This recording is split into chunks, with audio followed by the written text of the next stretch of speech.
near the halfway mark of a book, and yes, consider this a spoiler, the most charming of all, King Cett says something to precious Elend. He asks a question, actually, and a very pertinent one, according to the internet. He said, let me summarize. Blah, blah, blah, armies, blah, blah, blah, claws. When you can have both freedom and safety, boy, which do you choose? Truth be told, this is an important question, isn't it? And though it is explicit in including the word when, is this really a question about an either-or situation? Are those the only options for us? What if the question isn't about choosing between those two options? Let's take a closer look into it, shall we?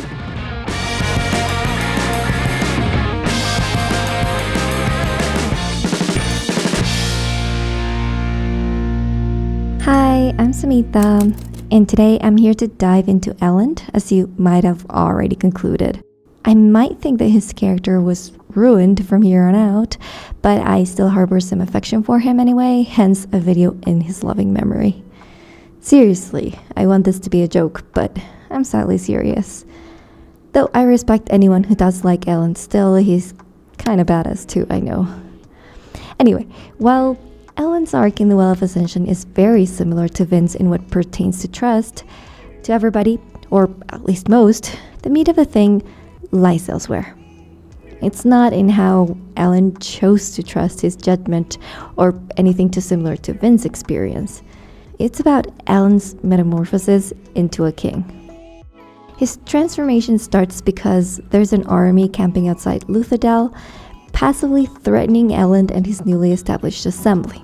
The pressure of the slow recovery of Luthadel after defeating the Lord Ruler, plus another more powerful army taking advantage of this weakness, leads the assembly to panic and further send Luthadel into chaos. It isn't enough to have a city recovering from a painful revolution or an army now resting at their doorstep. It is also time to replace a king, as if they weren't already having enough problems as it is. Then, that transformation ends when Elend is confronted with Penrod, of all people, taking power as king for himself. He completely pivots from the cool, idealistic scholar to the lame, pragmatic king. But to be honest, I'm exaggerating, and the change is not sudden, and Penrod did not elicit that change either. But you get what I mean. Elend changed from being this smart philosopher with rebellious tendencies to a guy that has the sternness of a king. He literally became a character portraying what a king should be, not Elend as king. But that's beside the point. My thinking that Elend lost what made him Elend seems to be a rather unpopular opinion anyway. Or so I think. Please appear in the comments if you're like me. Please. Anyhow, Elend by this point realizes he was not right about his ideals. They were a little bit too idealistic. Maybe he could go back to his former beliefs someday, but now Luthadel needed something different, and he was going to make the choice that would save his empire. He was going to seize the power and choose from those two things I mentioned in the beginning: safety or freedom. The interesting part, though, is not the choice in itself, but the way that choice is presented.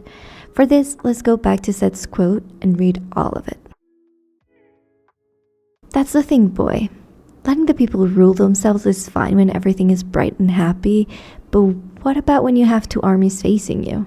What about when there's a band of insane claws destroying the villages in your frontier? Those aren't the times when you can afford to have an assembly around to depose you. Cett shook his head.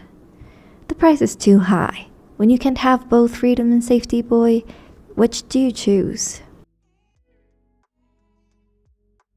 Cett is so damn right when he says this, so much so that we all think about Elend's arc in regards to the simple choice. But what does that mean?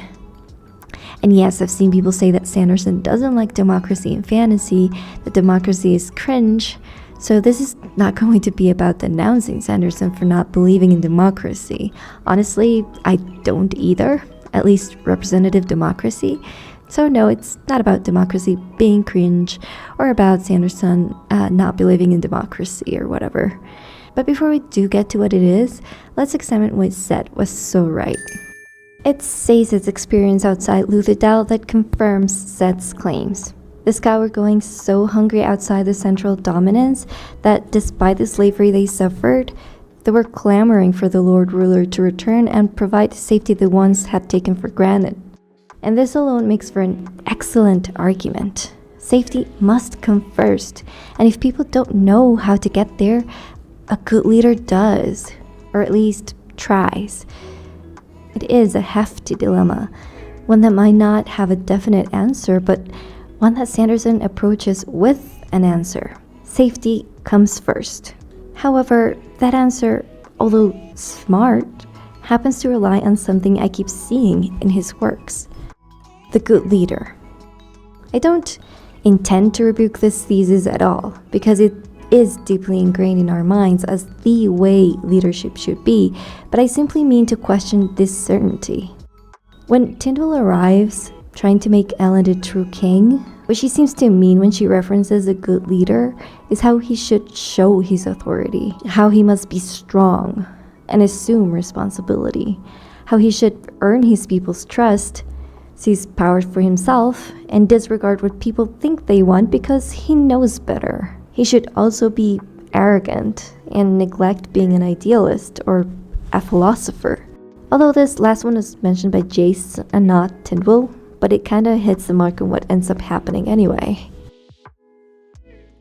Yeah, Elend is a good person, and thus his judgment could potentially be trusted. And this is what makes him different from the Lord Ruler, but I don't know. I think this is much more complex than we think it is. And I think Sanderson does acknowledge this, as Elend is constantly comparing himself to the Lord Ruler and his actions. However, it ends up concluding that because Elend is a good person, that's what ultimately matters. He won't mess up because he is good. But good people make bad choices too.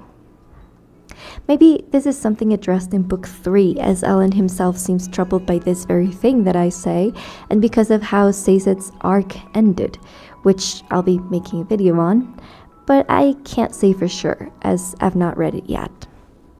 So maybe the conclusion that we need a good leader isn't Sanderson's cup of tea either, although I highly doubt it. But to offer a conclusion, the question I posed at the beginning of the video at hand was about safety or freedom, was it not? Although I cannot offer a solution to each of the situations that might pose the question, because this would have to turn into a full-fledged video essay, I can offer another way of thinking about this dichotomy. Why do we have to choose between safety and freedom? Could both be intrinsically linked? What is it about ruling that enforces a choice upon us? Or rather, why is it that we still rely on leaders to make that choice for us?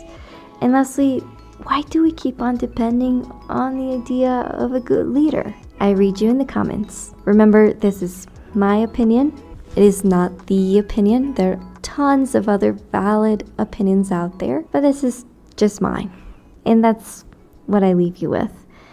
For now, see you when I see you. Bye.